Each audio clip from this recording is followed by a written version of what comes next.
Salve, salve, concursista! Bom, você sabia que no concurso nacional unificado dá pra gente concorrer a um montão de cargo ao mesmo tempo? Pois é, o CNU não é só um concurso gigante, ele é também quase um jogo de estratégia. Só que, como todo jogo, tem regras que nem todo mundo entende de primeira. Então, é disso que a gente vai falar hoje, sobre classificação. É logo depois da vinheta.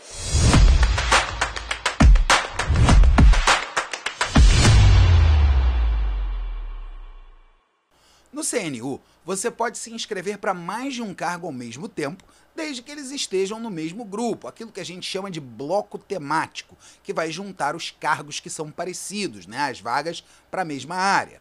Só que esses cargos, eles têm quantidades diferentes de vagas. Tipo assim, um tem 10 vagas, o outro tem só 2. Então é claro que o número de pessoas que continua na disputa para cada uma dessas vagas também varia.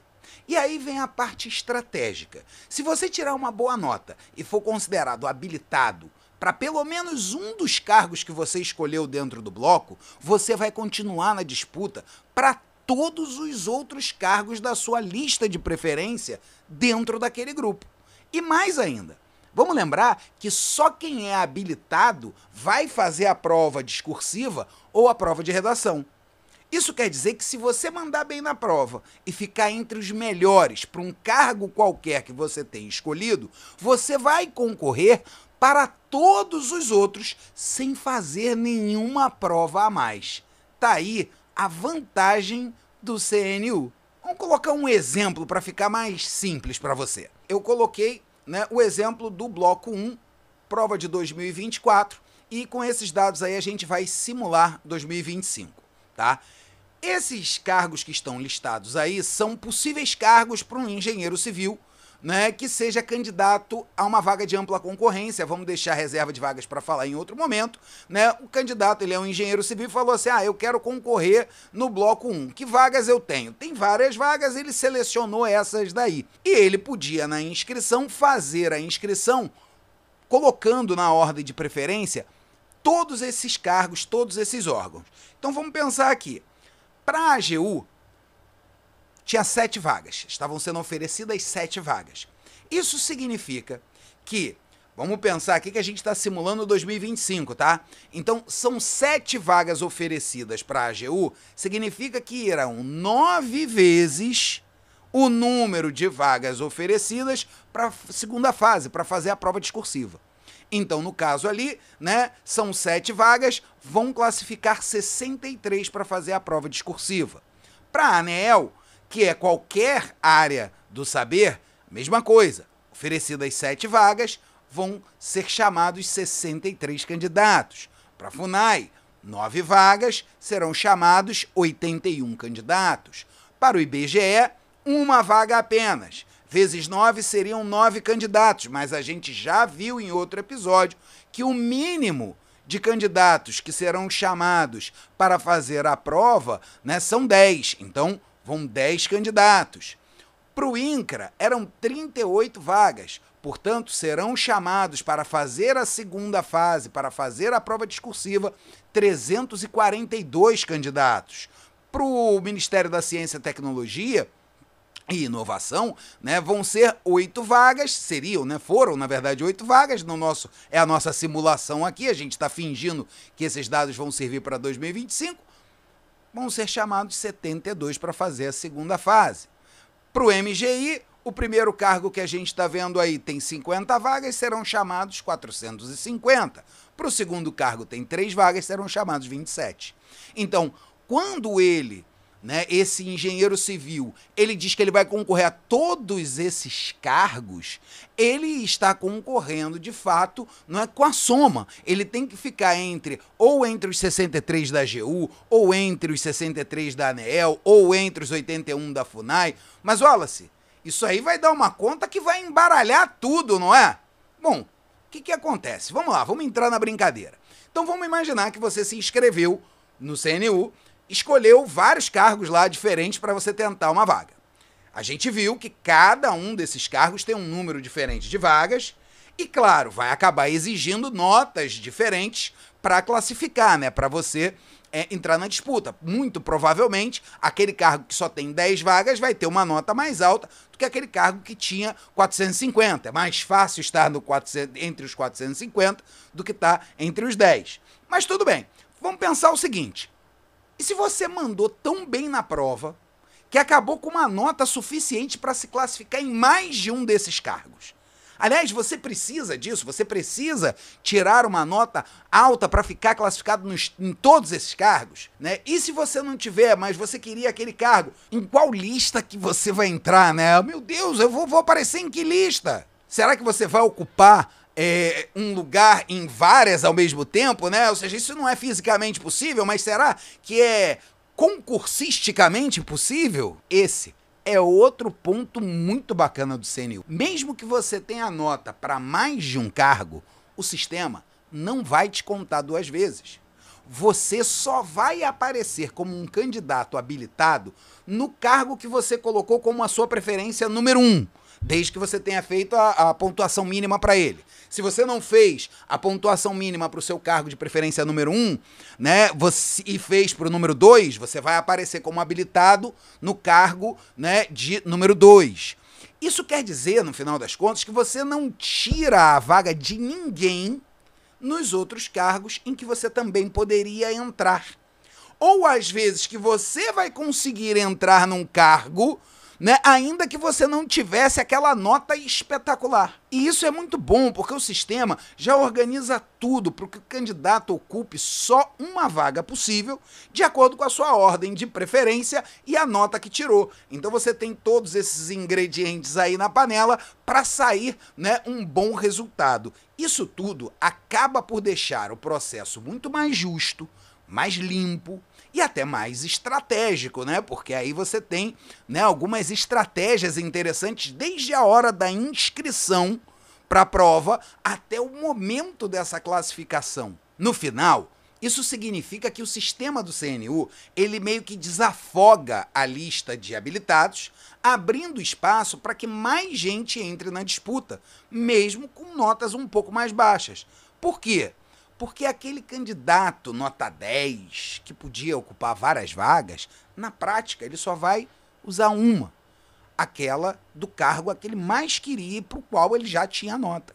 Então, os outros cargos que ele também teria vaga vão abrindo espaços nas suas listas para os próximos da fila. E isso é bom, porque aumenta a quantidade de pessoas que vai seguir para a segunda fase. Na prática, isso dá uma oportunidade real para os candidatos que talvez nem fossem chamados se o sistema contasse aí a mesma pessoa. Ah, ela está fazendo para essas vagas, então assim, ela passou para essas vagas, a gente vai, né, dizer que ela está concorrendo àquela dali. Não, é como se o CNU dissesse: tá, eu já entendi. Você foi bem nesses cargos aqui, mas a gente quer dar oportunidade para os outros também. Essa lógica torna o concurso mais inclusivo e aumenta as chances de todo mundo, porque no final das contas vai ser chamada aquela quantidade inicial prevista. Eram 63 para o primeiro cargo, 63 para o segundo, 10 para o terceiro, então assim, vai ser chamado todo mundo. Isso significa que mais gente continua no jogo e o processo todo vai ficar mais equilibrado. E olha, eu que também quero continuar nesse jogo, mas no jogo da audiência aqui no YouTube, preciso do quê? Preciso do seu like. Dar o like nesse vídeo é muito mais fácil do que calcular aí todas essas classificações e habilitações da prova do CNU. Então, já colabora com a missão. O seu like mostra para o algoritmo que esse conteúdo vale a pena e ajuda muito o nosso canal, que ainda está crescendo aos pouquinhos, e a gente precisa alcançar, chegar a mais concursistas. Aliás, por conta disso, trata de compartilhar esse vídeo também com quem vai fazer concurso. Mas não esquece, clica no like aqui, se inscreve no canal e ativa o sininho para você não perder os próximos episódios. Porém, chega de propaganda, chega do meu marketing pessoal, vamos agora passar um exemplo aí para a gente entender como é que todo esse processo funciona. Você tem na tela aí um quadro de notas e de habilitados. Olha, espera aí, que quadro é esse? Eu peguei as notas, né, do resultado final de 2024, mas a gente vai... Aqui é tudo de mentirinha, tá? Porque essas notas realmente existiram, foram para 2024, mas a gente vai transformar essas notas no nosso exemplo fictício, né, de 2025. Eu peguei aqui as vagas, né, a AGU, a ANEEL, FUNAI, IBGE, e coloquei aí a vaga com a nota mais alta, com a nota mais baixa, né, para saber quem foi primeiro, quem foi o último. Não, esse aqui nem era o grande importante. A grande importância que você tem aí é saber, por exemplo, que no total dessa brincadeira são 122 vagas para essas 8 profissões, esses 8 órgãos aí, essas 8 carreiras, 8 cargos, são 122 vagas. E vão ser chamados 1.099 candidatos para fazer essa prova de segunda fase. Tá? Então, aí a gente sabe que existe uma espécie de nota de corte, né? A nota mais baixa. Então, o cara tem que ter ali chegado em 63º ou na engenharia, ou na AGU, ou 63º na ANEEL. Bom, Wallace, como é que isso funciona? Vamos dar um exemplo aí. Vamos pegar 3 engenheiros, né? Peguei 3 engenheiros. Olha aí, ó. Esses são os nossos 3 engenheiros. O Bruno Baldrame, a Paula Pilar e o José Geral. Se você é engenheiro civil, você entendeu a minha gracinha. Se você não é, você vai procurar, né, saber onde é que tá aí a minha piadinha infame, tá? Porque eu não vou explicar. Mas eu quero dizer o seguinte, o Bruno Baldrame, você tá vendo ali, ele tinha como a sua primeira opção, a sua vontade, passar para o IBGE. O José Geral também, ele queria, né, a primeira opção dele é para o IBGE. E a Paula Pilar, ela queria ir para o Ministério de Ciência e Tecnologia e Inovação. Tá? Então a gente tem essa informação aí, a preferência de cada um, e tem aí a nota de corte. Olha só, então a gente tem para a AGU, né, eram 7 vagas, vezes 9, 63, a nota de corte. Olha se o que é a nota de corte? A nota de corte é a nota mais baixa, a nota do último classificado, né? Eu coloquei aí a nota do último classificado para a gente observar o desempenho, né, do Bruno, da Paula e do José. Então, o Bruno, por exemplo, nessa prova, ele tirou 62. Wallace, eu não entendi. Como assim ele tirou 62 na prova para a AGU e 51 para a prova da ANEEL? Não é uma prova só? Não é a mesma prova? Sim, e essa é a graça do CNU, conforme a gente viu no episódio passado. Uma única prova faz você ter várias notas diferentes por conta dos pesos. Tá? Então aqui a gente pegou os pesos dessas provas, né? Fingiu, né? Óbvio que a gente simulou, né? Não existe aí um Bruno Baldrame, não existe a Paula Pilar e não existe o seu José Geral, né? Eles não existem, são personagens, são elementos fictícios que eu criei também notas para ele. Então assim, dentro dessas notas ele tirou, né? Por conta dos pesos ele tirou 62 na AGU. Né, por causa dos pesos, 51 para a ANEEL, 57 para a FUNAI, mas tirou 78 para o IBGE. Que bacana, porque era o IBGE que ele queria.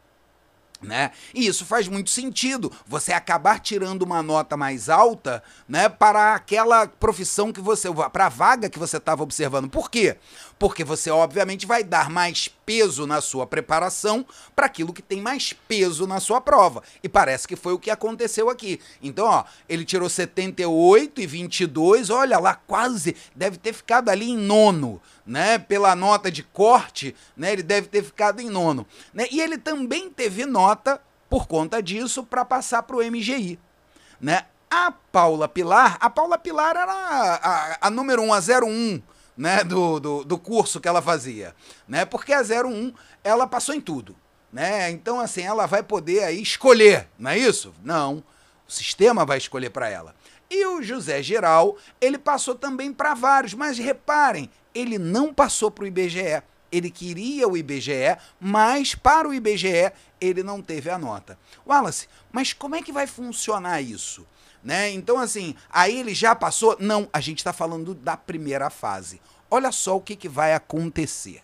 Tá? Então, aqui eu fiz um resumo.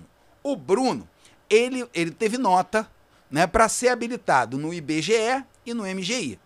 A Paula teve nota para ser habilitada em qualquer um dos cargos, tá? Então com ela a gente já nem se preocupa.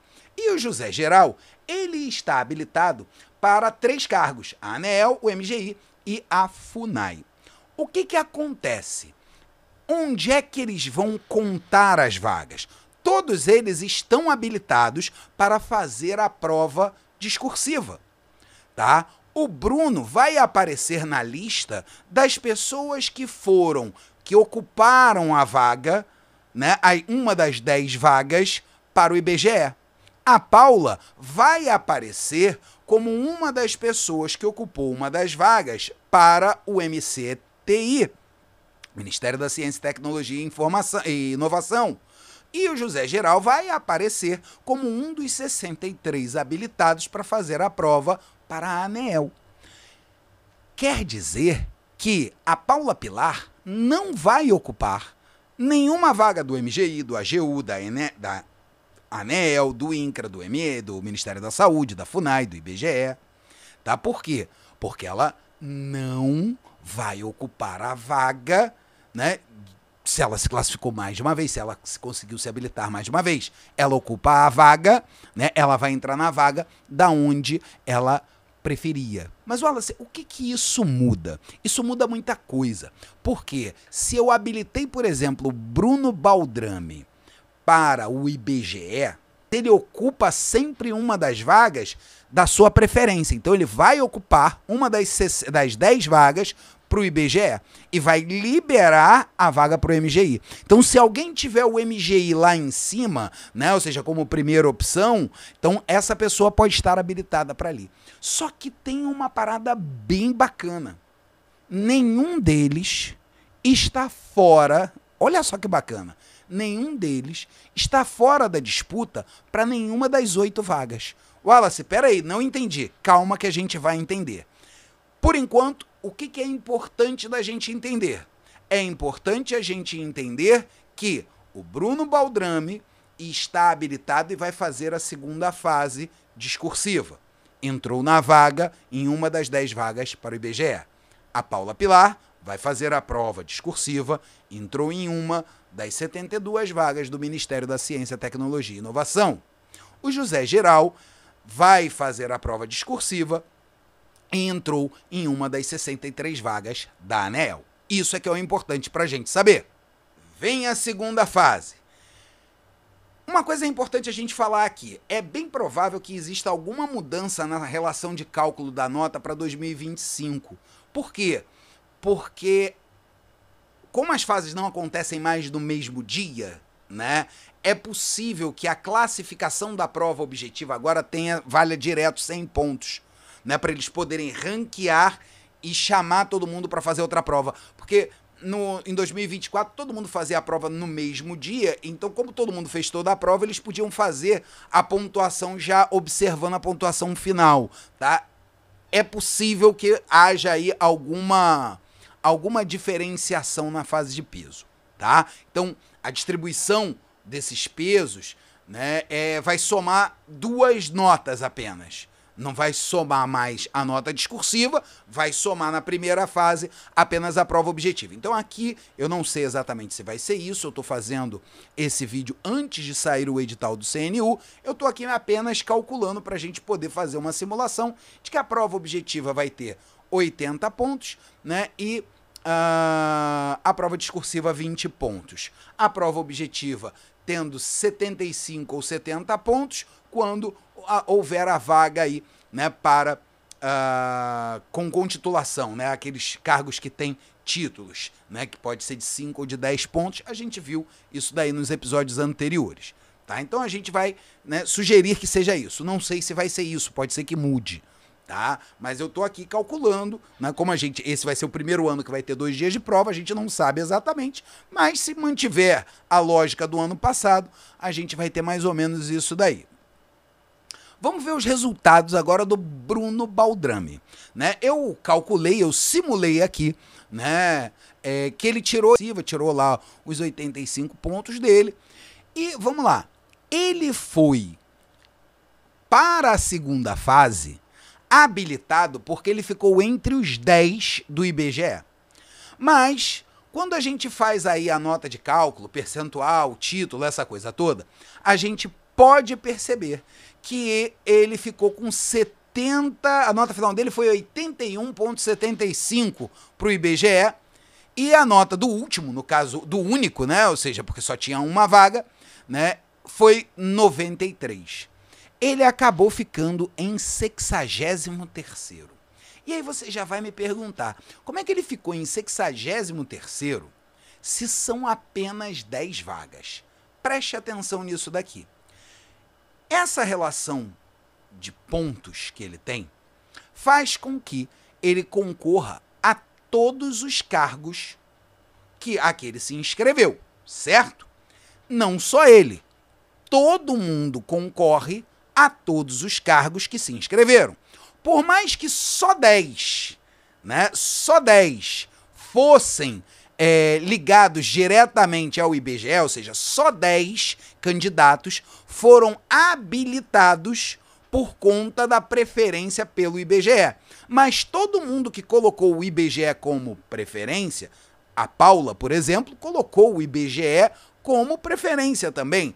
Pode ter colocado em 5º, em 6º, em 7º, não importa. Mas ela, tecnicamente, também concorre a uma vaga dessa. Então, como a gente tinha 1.099 pessoas, e essas 1.099 pessoas podiam ter colocado, né, o IBGE, não é certo que colocaram, não é certo que quiseram, né? Mas o fato é que elas entram na lista depois, elas entram no bolo final das notas. No bolo final das notas, você separa quem foi aprovado dentro do número de vagas, ou seja, aquele cara que vai ser chamado, e o restante vira cadastro de reserva, ranqueado pela nota, tá? Então, o nosso querido Bruno Baldrame, com a sua nota, está na 63ª posição entre todos os interessados que estão em listas de espera para o IBGE. Repare que ele ficou na lista de espera do INCRA, que ele ficou na lista de espera da AGU. Essa ordem aí é a ordem de preferência da inscrição do nosso querido Bruno Baldrame. Ele queria muito o IBGE. Se não viesse o IBGE, ele queria o INCRA. Se não viesse o INCRA, ele queria a AGU. Se não viesse a AGU, ele queria a FUNAI. Reparem, na FUNAI, ele conseguiu estar em 9º das 9 vagas. Portanto, ele conseguiu o emprego dele. Ele é servidor público! Ele é servidor público agora da FUNAI. Ele passou para a FUNAI. Então ele vai trabalhar na FUNAI. Isso significa que todos os cargos de preferência dele abaixo da FUNAI vão fazer com que ele não figure na lista de espera. Então ele não está na lista de espera do MGI, da ANEEL, do Ministério da Saúde e do Ministério da Ciência e Tecnologia. Veja que ele tem nota para passar para o MGI. Ele teve nota 78 e a nota final lá do último foi 72. Por que ele não está trabalhando no MGI, mas está trabalhando na FUNAI? Porque ele colocou a FUNAI acima do MGI. Então, o que acontece é que ele não fica, né, no cadastro de reserva para nenhum órgão que ele colocou numa preferência abaixo daquilo que ele passou. Tecnicamente, ele só fica esperando uma vaga melhor. Melhor, Wallace? Vaga melhor na opinião dele. Porque ele falou, olha, a melhor vaga para mim é o IBGE. A segunda melhor vaga para mim é o INCRA. A terceira melhor vaga para mim é da AGU. A quarta melhor vaga para mim é da FUNAI. Logo, se ele está na FUNAI, a quinta melhor vaga é o MGI. Olha, ele passou no MGI, mas assim, ele já passou para algo melhor, na opinião dele. Então ele fica na lista dos cargos, né, que ele queria, ele achava melhores, né, mas ele passou. A Paula é um espetáculo. A Paula passou para aquilo que ela queria. Ela fez a prova, foi habilitada para a vaga no Ministério da Ciência, Tecnologia e Inovação e passou em primeiro lugar no Ministério da Saúde, no Ministério né, da ciência, tecnologia e inovação. Isso quer dizer o seguinte, que ela já conseguiu o melhor que ela queria. Ela conseguiu exatamente o que ela queria. Logo, ela não figura em mais nenhuma lista de espera. Por quê? Porque ela já arrumou o que ela queria. Não tem como ser melhor do que aquilo que você quer. Então ela não vai figurar em nenhuma outra lista, por mais que ela tivesse nota para figurar em todas elas. Já o José Geral, olha lá, o que acontece com o José Geral? Ele foi habilitado para chegar e fazer a prova discursiva para a ANEEL. Só que a nota dele só deu para passar, com a nota que ele tirou na prova discursiva e depois da soma inteira, só deu para ele passar na sua 8ª posição, na sua 8ª colocação na FUNAI. Ele vai ser colega de trabalho do Bruno Baldrame. Só que o Bruno Baldrame dizia que a FUNAI era a 4ª opção dele. Para o José Geral, era a 8ª opção dele.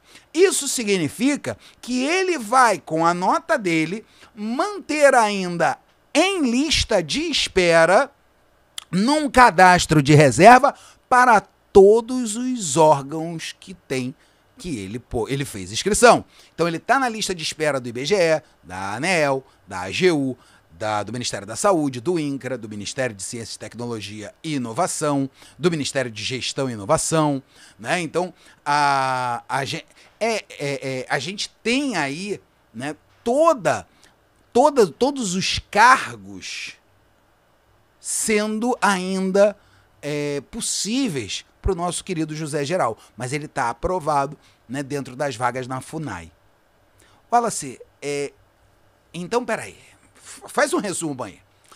Nos exemplos que a gente viu, nenhum dos nossos candidatos, o Baldrame, né, ou a Paula Pilar, eles não figuram na lista dos cargos inferiores na lista de preferência deles, né, para aqueles que eles foram aprovados. No caso da Paula, por exemplo, foi aprovada em primeiro lugar, ela não figura em nenhuma outra lista, né? Então, assim, a gente tem que saber como é que funciona essa questão de lista final e de cadastro de reserva, quem vai ser chamado, como é que vai ser chamado, mas isso é assunto para o próximo episódio, beleza? Se a gente tá junto até agora, significa que a gente teve sucesso na missão. No próximo episódio do Guia do CNU, a gente tá combinado de entender como é que vai funcionar, né, o resultado final, as listas, a ordem de chamada e como é que acontece esse negócio todo do cadastro de reserva.